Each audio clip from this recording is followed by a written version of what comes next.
Preacher and Prayer by Ian Bounds, Chapter 9. I ought to pray before seeing anyone. Often when I sleep long or meet with others early, it is 11 or 12 o'clock before I begin secret prayer. This is a wretched system. It is unscriptural. Christ arose before day and went into a solitary place.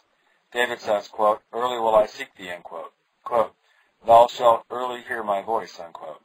Family prayer loses much of its power and sweetness, and I can do no good to those who come to seek from me. The conscience feels guilty, the soul unfed, a lamp not trimmed. Then when in secret prayer the soul is often out of tune, I feel it is far better to begin with God, to seek His face first, to get my soul near Him before it is near another. Robert Murray McChinney. The men who have done the most for God in this world have been early on their knees. He who fritters away the early mornings, its opportunity and freshness, in other pursuits than seeking God, will make poor headway seeking Him the rest of the day. If God is not first in our thoughts and efforts in the morning, He will be in the last place the remainder of the day. Behind this early rising and early praying is the ardent desire which presses us into this pursuit after God. Morning listlessness is the index to a listless heart. The heart which is behindhand is seeking God in the morning, has lost its relish for God. David's heart was ardent after God. He hungered and thirsted after God, and so he sought God early, before daylight. The bed and sleep could not chain his soul in its earnestness after God.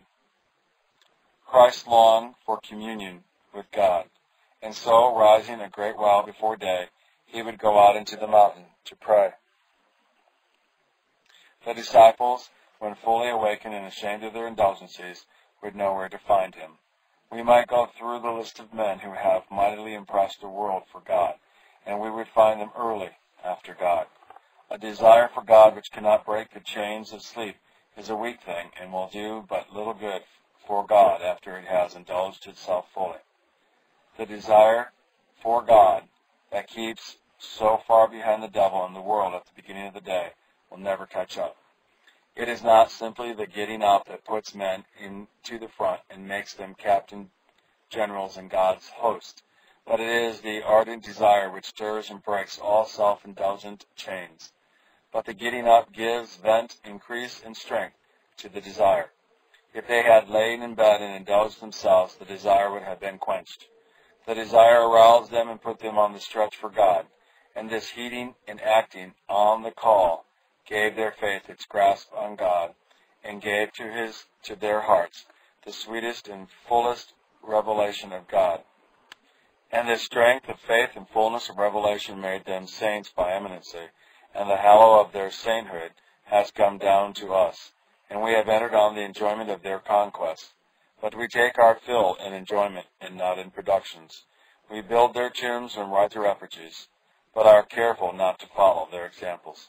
We need a generation of preachers who seek God and seek Him early, who give the freshness and dew of effort to God, and secure in return the freshness and fullness of His power, that He may be as the dew to them, full of gladness and strength, through all the heat and labor of the day. Our laziness after God is our crying sin.